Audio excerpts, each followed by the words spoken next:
اعوذ باللہ من الشیطان الرجیم، بسم اللہ الرحمن الرحیم۔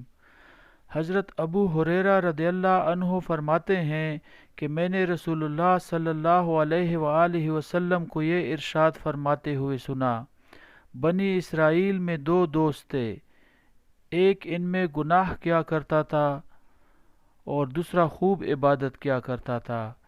عابد جب بھی گنہگار کو گناہ کرتے ہوئے دیکھتا تو اسے کہتا کہ گناہ سے رک جا۔ ایک دن اسے گناہ کرتے ہوئے دیکھا تو پھر کہا کہ باز آ جا۔ اس نے کہا، مجھے میرے رب پر چھوڑ دے، میں جانوں اور میرا رب جانے، کیا تجھ کو مجھ پر نگران بنا کر بھیجا گیا ہے؟ عابد نے غصہ میں آ کر کہا، اللہ کی قسم، اللہ تعالیٰ تیری مغفرت نہیں کریں گے، یا یہ کہا کہ اللہ تعالیٰ تجھے جنت میں داخل نہیں کریں گے۔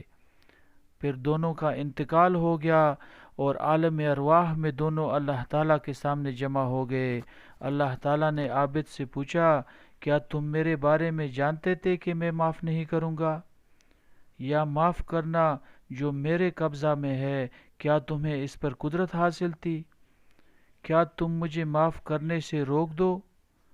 اور گنہگار سے ارشاد فرمایا، میری رحمت سے جنت میں چلا جا، اس لیے کہ وہ رحمت کا امیدوار تھا۔ اور دوسرے شخص یعنی عابد کے بارے میں فرشتوں سے فرمایا کہ اسے دوزخ میں لے جاؤ۔